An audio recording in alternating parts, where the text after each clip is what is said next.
말라기는 하나님이 우리에게 주신 말씀이에요. 말라기 당시에 이스라엘 유대인에게 주신 말씀이지만 우리에게도 똑같이 하시는 말씀입니다. 그러니 성경 읽을 때, 특히나 구약을 읽을 때 우리가 이스라엘 사람이 아니라고 이 말씀을 피하면 안 되고 우리에게 또 내게 주신 말씀이다 하고 말씀을 받아들입시다. 말씀 받아들이려면 우리가 아침에 읽고 있는 고린도 후서 6장의 말씀처럼 마음을 넓혀야 돼요. 마음이 좁아지면 말씀을 못 받아들이고요. 그래서 말씀 읽을 때에 좀 마음 불편한 내용이 있어도 말씀을 받아들일 만한 마음을 늘 가집시다. 하나님이 말라기를 통해서 지적하시는 이스라엘의 문제는 이래요. 17절에 너희가 말로 여호와를 괴롭게 한다. 이스라엘이 말로 하나님을 괴롭게 하고 있다는 겁니다.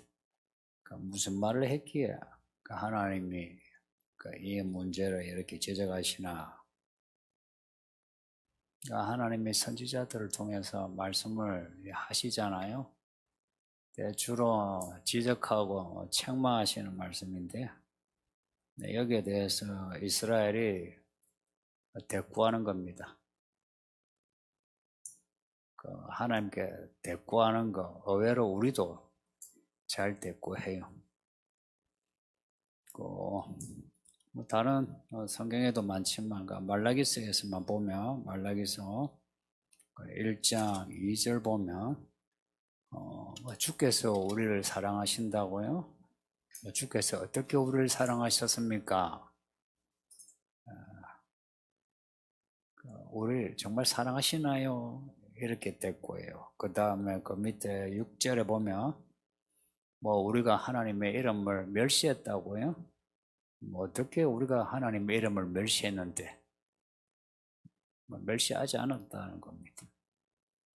그 밑에 7절에 우리가 주의 떡을, 재물을 더럽혔다고요? 우리가 어떻게 주의 떡을 더럽혔습니까? 우리가 헌물도 잘 내는데 이렇게 대꾸를 하는데 진짜 이스라엘의 속마음은 그 뒤에 12절에 13절에 나옵니다. 1장 12절 13절에 하나님의 식탁이 더러우면 어떠냐? 더러울 수 있지. 하나님께 따로 선별해서 드릴 게 아니고 아무거나 드리자. 아이 귀찮다. 하나님께 예배하는 게 참 힘드네. 이게 12절 13절의 내용입니다. 하나님이 이들의 문제에 지적하신 게 이제 이들의 대꾸에서 바로 나타나죠. 하나님의 이름을 멸시했다. 더러운 떡을 바쳤다. 눈먼 희생을 바쳤다. 이래 나오죠. 그리고 제단에 불을 헛되이 불살랐다. 하나님께 바쳐야 할 제물로 숨겨두고 좋은 거는 놔두고 안 좋은 거 그거 골라가지고 바쳤다. 이제 이런 지적에 대해서 생각보다 구체적인 지적이죠, 그죠? 지금도 하나님은 우리의 문제에 되게 구체적으로 지적하신다 생각해 보세요. 좀 섬뜩하지 않습니까? 이렇게 하나님의 문제를 지적하시면 네, 잘못했습니다. 용서해 주세요. 이제 잘하겠습니다. 다시 은혜 주세요. 이러면 되는데 그러지 않고 대꾸하더라 이야기입니다. 근데 이런 거 지적은 다 선지자들의 입을 통해서 나오는 지적이에요. 기록된 게 아니고 선지자들의 이런 말을 전한 거죠. 여기에 대해 사람들의 태도가 이제 이런 대꾸입니다. 지금도 이제 성경책을 우리 읽죠. 사실 책을 읽으면서는 크게 대꾸하지는 않죠. 그런데 이제 이 책을 본문으로 해서 제가 설교하잖아요. 설교를 이제 들으면 대꾸가 나오죠. 이스라엘도 그랬을 거예요. 이런 거 대꾸하는 이유가 뭐겠습니까? 나름 하나님을 믿는다는 그 믿음이 있다는 이제 자신감이고, 또 나름 내가 잘 믿는데 왜 이러시느냐 하는 거죠. 내가 나름 성의를 지금 바치는데 하나님이 나보고 뭐 더러운 떡을 들었다, 눈먼 인생을 뭐 바쳤다, 뭐 그러니 섭섭한 거죠. 요즘 말로 하면 이런 거예요. 일주일에 매주 예배하는 거, 혹은 오늘같이 수요일 혹은 또 금요일 이 주 중에 뭐 회사 일 하다가 어디 갔다 와가지고 예배하는 거 쉽지 않아요. 그 힘든 거예요. 그러니까 귀찮아, 피곤해 하는 겁니다. 좀 쉬고 싶고 놀고 싶은데, 근데 뭐 이렇게 저녁을 먹고 오거나 이제 이 시간에 여기 오는 게 힘들다 하는 것이고, 또 이렇게 물가가 올라가는데 헌금을 하려니 참 11조도 힘들고 헌금도 힘들고, 참 이 세금은 또 더 힘들고, 뭐 때로는 헌금이 또 세금보다 더 힘들고, 게다가 또 뭐 성경을 자꾸 읽어라 하는데 성경 읽는 거 힘들고, 예배당에서 뭐 기도하라 하는데, 아니 그 마치고 집에 가는 것도 기진맥진 애가 가는데 여기 왔다가 갔다가 뭐 어쩌란 말이냐 뭐 이런 거죠. 그리고 교회가 좀 성도들을 쉽게 믿게 해서 좀 편안하게 해줘야 하는데 교회가 왜 이래 힘들게 하느냐 이제 이런 거죠. 이 교회는 아니겠죠, 그죠? 예. 어떤 교회는 이제 그럴 수 있는 거죠. 성도들이 참 뭐 다른 교회는 쉽게 믿는데 왜 우리 이렇게 어렵게 믿느냐. 이제 이런 거 대꾸하는 사람, 뭐 나름 이제 성경을 믿죠. 근데 이런 분들이 이제 공통적으로 좋아하는 성경 구절이 있대요. 그 구절은 어김없이 이제 하나님은 사랑이시라.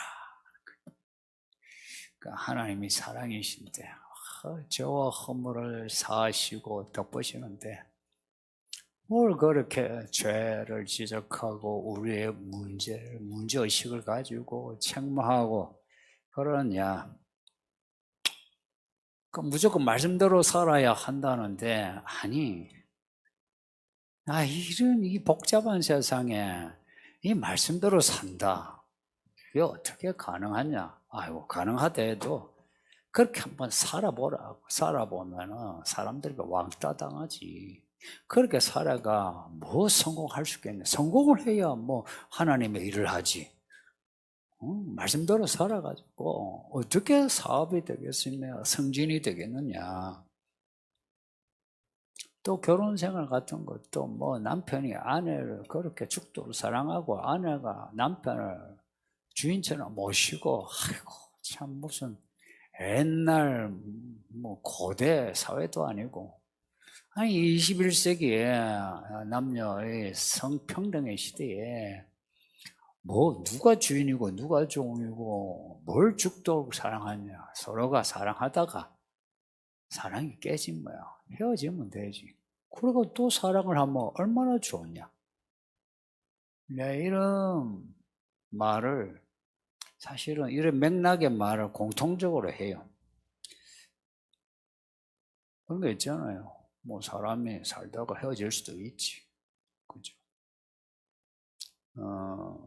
또 이런 거 말을 하는 사람은 이 인생사에 대해서 나름 또 진지해요. 그런 거 있죠. 누가 내 형편을 아느냐? 내 인생 누가 아느냐? 여러분도 그런 마음이 있죠. 살다 보니까 이런 거 생각 안 가진 사람이 없대요. 우리 보기에는 참 편하게 사는 사람인데 이야기해보면 자기 인생에 고해가 커. 인생이 힘든 거라.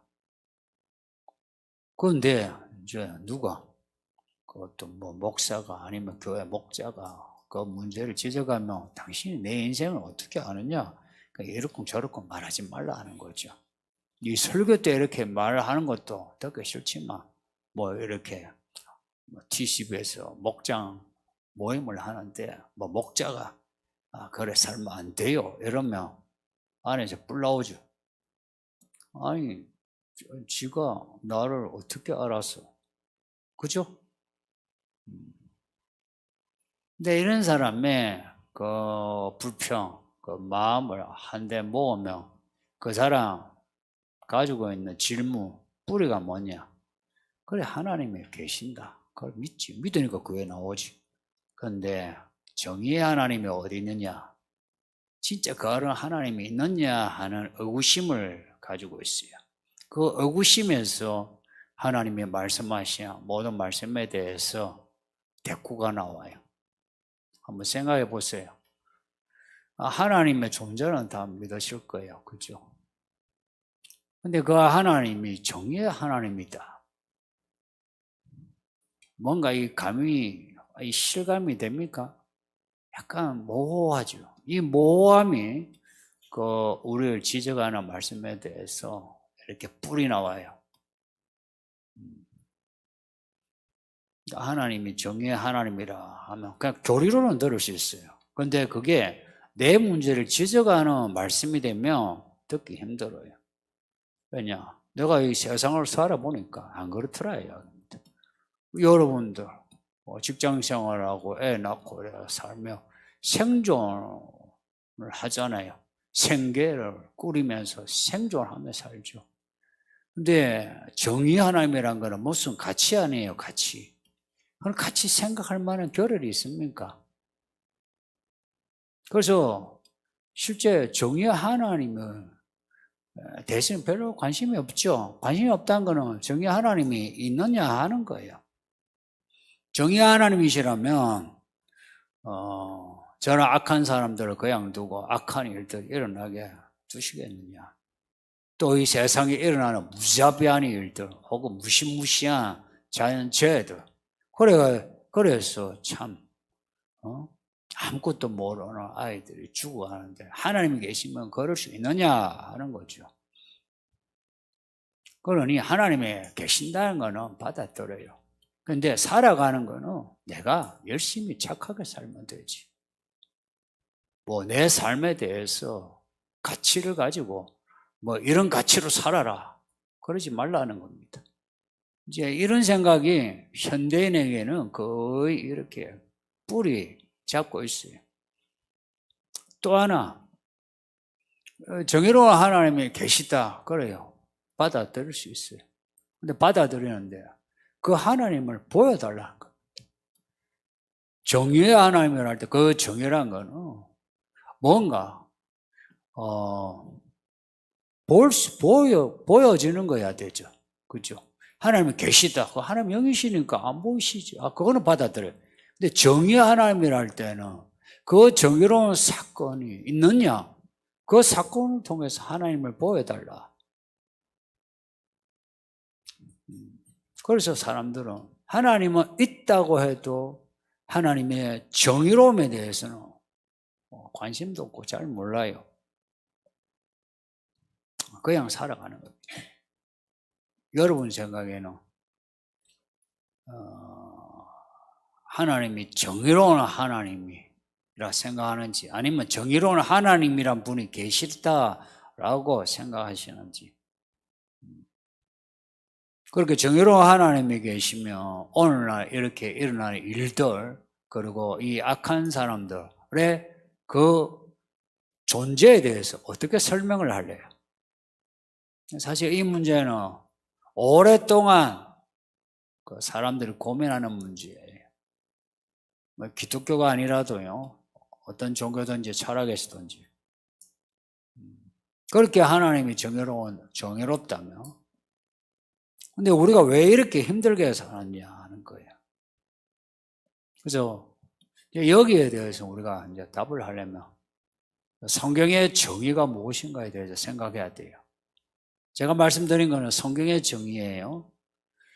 철학에서 혹은 뭐 윤리에서 말하는 정의, 혹은 정치에서 말하는 정의, 우리나라도 한때 정의사회 구현이란 그런 기치가 있었죠. 그런 정의 말고 우리가 같은 믿음을 가졌잖아요. 그러면은 우리가 공유할 수 있는 그 개념은 성경의 정의죠. 성경은 하나님의 정의를 자주 말해요. 성경이 정의하는 바는 이래요. 이제 이거는 성경의 그 원어를 이야기할 수밖에 없어요. 성경의 정의에 대한 원어하면 구약은 히브리가 있고요, 신약은 헬라어가 있어요. 구약의 그 히브리어의 정의에 해당되는 말은 미시팟 혹은 미스파트란 말이에요. 그 말은 재판관이요, 재판정에서 판결을 내리는 걸 말합니다. 그러니까 정의의 하나님이라면 재판관이 판결하는 그런 말이에요. 그래서 하나님의 정의하면 반드시 하나님의 재판, 심판하고 연결돼요. 그러고 보면 성경에 하나님의 의를 이야기할 때 꼭 하나님의 심판하고 같이 연결해서 말을 해요.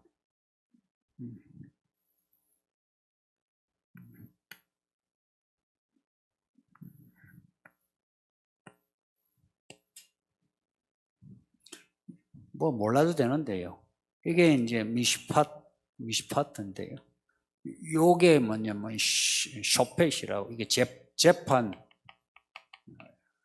재판관이 내리는 재판, 이게 이제 정의예요. 그 재판관이 내리는 그 판결이 정의라면 이 정의는 규범화되고 법률이고 법령이고 규칙이란 거죠, 그죠? 이거와 이제 관련되는 말이 하나님의 의라는 말이 있어요. 하나님의 의는 이 단어하고 달라요. 완전히 달라요. 이런데요. 뭐 몰라도 되는데요. 그런데 이거는 참고상 아셔야 돼. 이거네요. 이 의는 요 말이 짜다기를 해가지고 옳다는 말이에요. 오름인데 이제 해서 짜다카 해서 의란 말이에요. 이것은 오름이요. 옳다. 이 오름이 판결로 혹은 법령으로 나타난 게 정의예요. 그래서 우리가 의롭다함을 받았다 하지 정의롭다함을 받았다 그러지 않죠? 단어 생각해 보세요. 그렇죠? 하나님의 의를 입었다. 그리스도 의를 입었다 그러죠. 그 헬라 그 의도 똑같은 짜닥합니다. 그러니까 하나님의 오름을 입어서 우리가 하나님의 자녀로 하나님과 화목해서 하나님의 나라에 들어가게 되었다. 근데 이 정의는 하나님의 오름에 기초합니다. 그죠? 하나님의 오름이 판결로 된 거죠. 그죠? 하나님이 오름의 판결로 법령으로 나타난 게 정의예요. 이렇게 생각하면 하나님의 의의 개념하고 하나님의 정의의 개념이 약간 분리가 되죠. 그죠?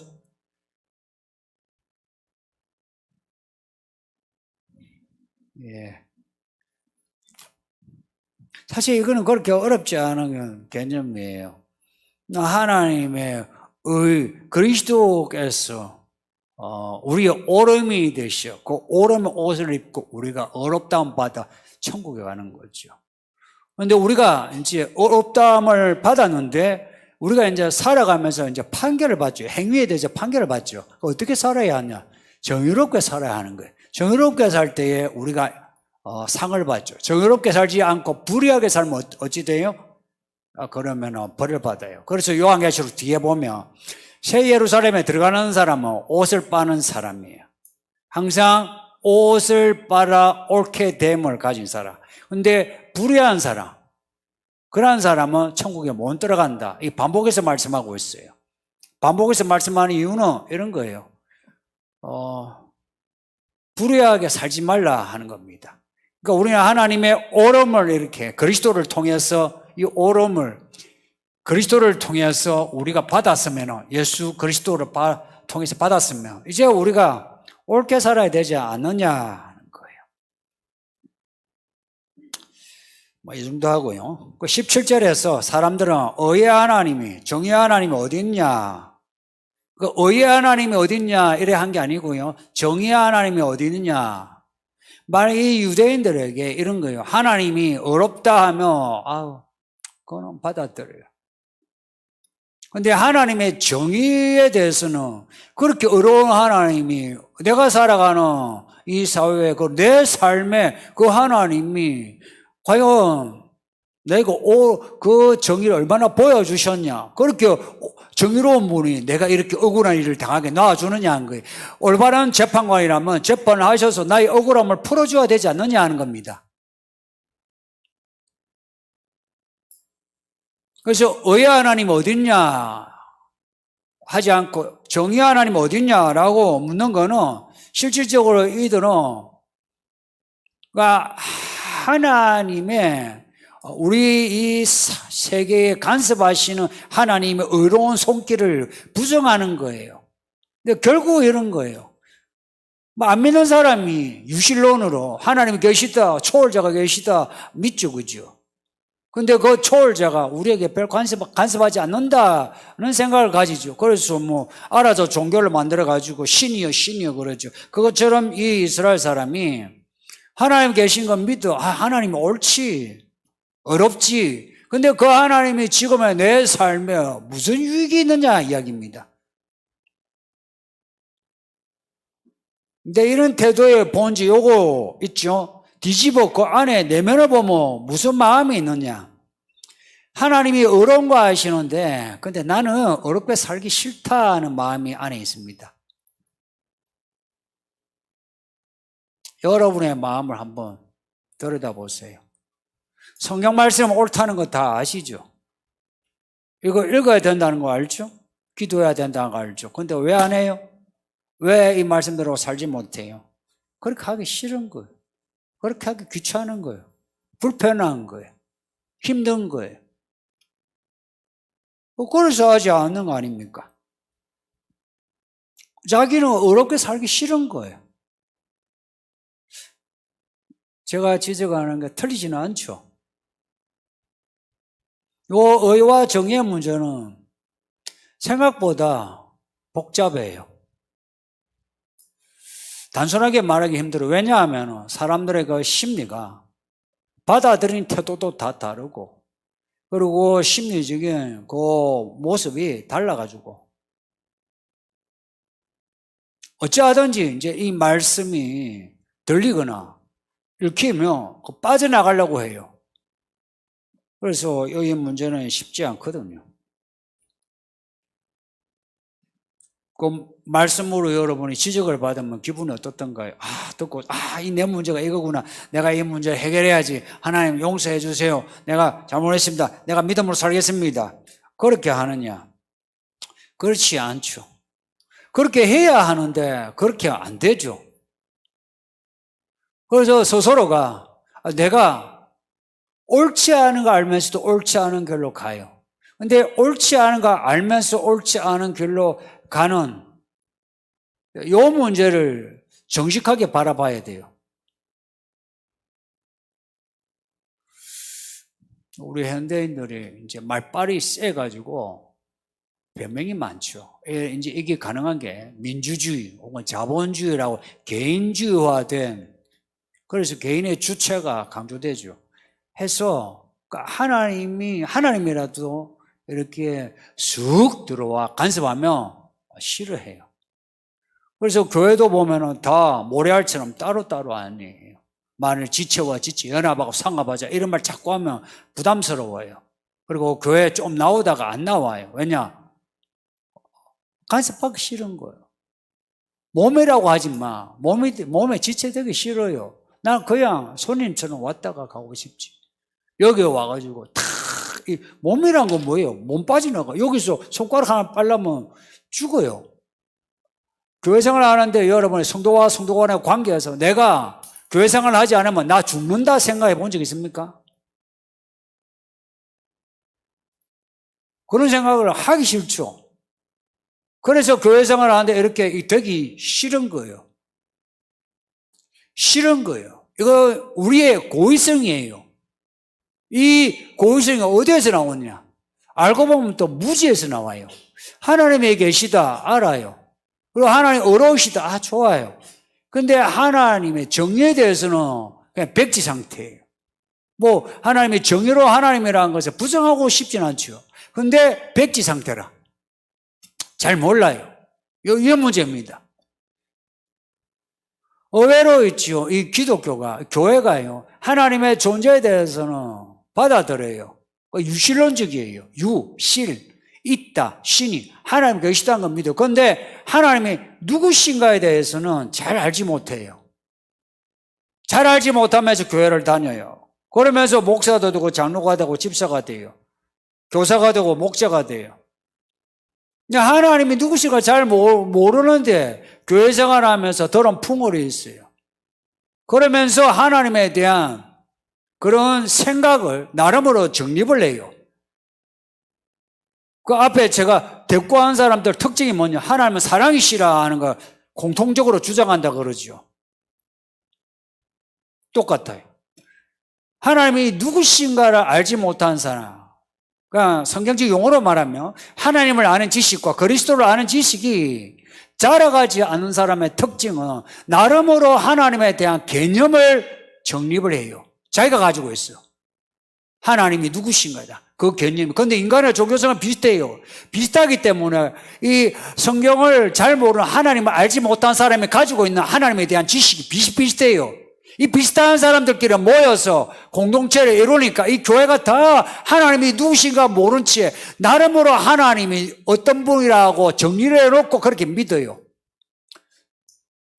근데 여기에 성경이 입체적으로 파고들면서 하나님이 이렇다 하고서 이렇게 밝히면, 그러면서 우리의 문제를 입체적으로 밝히면 싫은 거예요. 하나님이 그런 분이란가 복잡한 거 싫어. 복잡한 거라. 그리고 우리의 문제를 밝히는 거, 부담스러워. 하나님 사랑이시지. 그리고 우리의 문제, 하나님이 사랑으로 덮어주시지. 그리고 회개하면 되지. 근데 무슨 문제인지 알아야 회개하죠. 이 지금 총체적 난국이에요. 무슨 문제인지 알아 회개를 하는 거 아닙니까? 그러니까 사람들이 이제 기도하는 게 그냥 대놓고 도매급으로 하나님 용서해 주세요. 잘못했습니다. 뭘 잘못했니? 잘못했다. 지적을 하면 물 나오는 거라.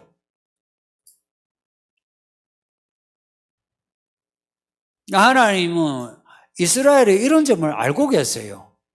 우리의 이런 점을 알고 계세요.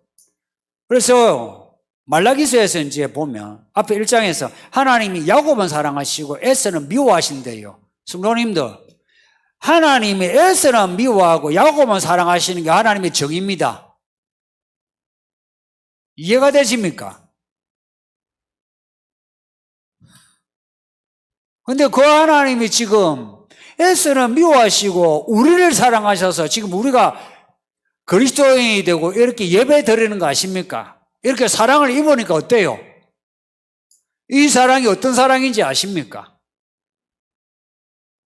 야곱은 자기가 택함을 받은 그 사랑을 알고서 하나님하고 쌉바 실험을 해가지고 이스라엘이 되었어요. 우리가 하나님의 그 택함을 아십니까? 그 택함을 알고서 하나님의 그 옳은 길, 정의로운 길로 우리가 살아가고 있는지. 이 하나님의 정의, 하나님이 누구신가 할 때는요, 나와 관련해서 하나님이 누구신가 앞에 그러잖아요. 종이 주인을 알아본대요. 소도 주인을 알아봐요. 근데 이스라엘이 알아보지 못해요. 이게 이사야서부터 말라기까지 이사야 1장에 나오고 말라기 이 말씀에 나와요. 하나님이 누군지를 못 알아본대요. 뭘 이야기하느냐? 하나님이 누구신가 하는 문제는 철학적인 문제가 아니고 나와 하나님과의 관계 문제예요. 관계의 문제예요. 나의 실제적인 문제란 겁니다. 내 아버지요, 내 하나님이요, 내 왕이시란 겁니다. 그리고 정의의 관념처럼 재판하시는 요한계시록의 재판 이야기가 반복되죠. 하나님이 나를 재판하시는 그런 정의의 하나님이신 거예요. 그 사랑은 또 나를 선택하신 사랑이에요. 그러니까 하나님이 누구신가를 말씀이 제시하는 대로 알아야죠. 그 지식은 나와의 관계에 관한 거예요. 철학적인 이야기 아니고요. 그 다음에 우리가 구원을 받았다고 할 때에 하나님의 의를 입어서 구원을 받았다고 했죠. 그래서 옳지 않은 우리가 예수님이 옳은 삶을 사셨고 옳지 않은 사람에 의해서 옳은 죽음을 당하셨어요. 그 예수를 우리 믿으니까 우리가 옳은 사람이 된 겁니다. 옳은 행동을 해서 아니고 옳은 삶과 죽음을 가진 예수님의 은혜로 우리가 옳은 사람, 의의 사람이 된 거예요. 그러면 이제 우리가 어떻게 살아야 하느냐? 그 옳으신 그 하나님의 의가 이제는 우리 인생의 미천입니다. 성도님들, 모든 그리스도인의 삶의 미천은 여러분이 받은 유산도 아니고 여러분 재능도 아니고 지금 여러분이 벌어놓은 돈도 아니고 우리 삶의 미천은 하나님의 의입니다. 말이 좀 어려운가요? 어려워도 알 수 없어요. 우리 삶의 미천, 능력, 자본, 기업은 뭐냐? 하나님의 의, 하나님의 옳음. 이 뭐냐? 말씀이에요, 말씀.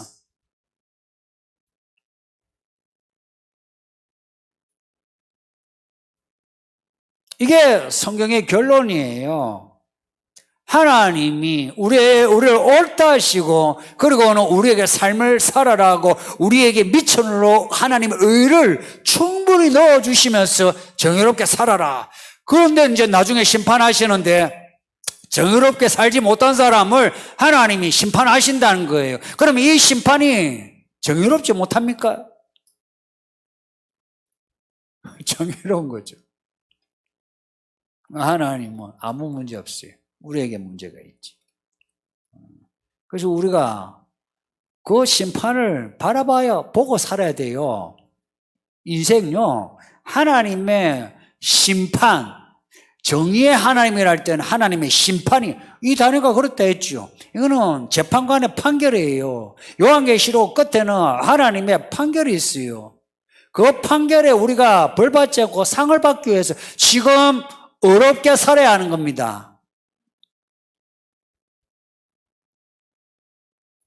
1장에 그 야곱 이야기 나왔잖아요. 그 야곱 이야기 아주 중요한 이야기예요. 이 정의의 하나님과 관련했어요. 하나님이 야곱을 택하셨어요. 그리고 이끄셨어요. 하나님이 야곱을 도우셨어요. 생각해 보세요. 야곱이 혼자 있는데 하나님이 다가가셨으니까 쌉바 씨름이 됐지. 야곱이 하늘로 올라가서 씨름했습니까? 하나님이 처음부터 끝까지 과정에서 함께 하시고 도우신 거예요. 그렇게 해서 야곱이 이스라엘 된 것처럼 지금 우리도 그래요. 우리의 이 시작은 그리스도의 의로 시작하거든요. 그러면 우리의 그 마지막 하나님의 정의로운 심판으로 상을 받는 것, 이거는 하나님이 우리에게 이미 주신 하나님의 이 의, 우리의 미천으로 충분히 의롭게 살 수 있습니다. 이해가 되시나요?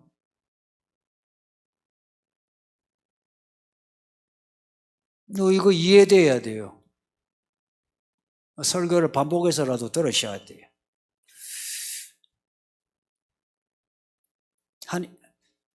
작년부터 설교한 거 여러분이 반복해서 듣는 거 필요해요. 놓치고 있는 부분이 많아요.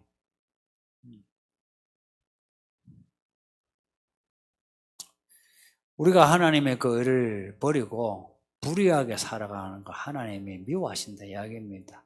그래서 돌아오라 이야기입니다. 성도님, 예수님이 아직 안 오셨죠. 기회를 우리에게 주신 거예요.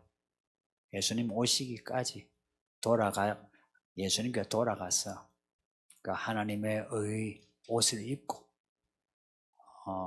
하루하루 옳게 삽시다. 가정에 쓰고 직장에 쓰고 우리가 배운 말씀 있죠. 모르면 몰라도 배운 말씀, 그 말씀 그거 부부간에도 부모 자식간에도 회사에서도 친구간에서도 또 좀 손해보고 불편하고 번거롭고 해도 말씀대로 합시다.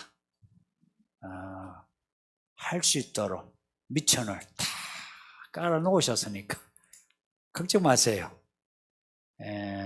이 하나님의 의는 이 샘솟는 샘물이에요. 그러니까 퍼마실수록 퍼면 펄수록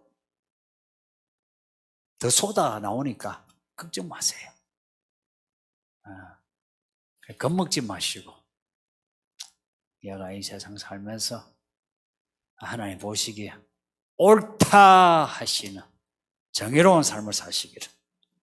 그래서 마지막 날 심판 때에 슬피 이를 갈며 울지 않고 영원한 기쁨으로 들어가시는 성도들이 되시기를, 특별히 우리 아이들이 되기를 예수의 이름으로 축복합니다. 이 말씀을 주신 하나님께 감사드립시다. 말씀 생각하면서 우리 합심해서 기도합시다.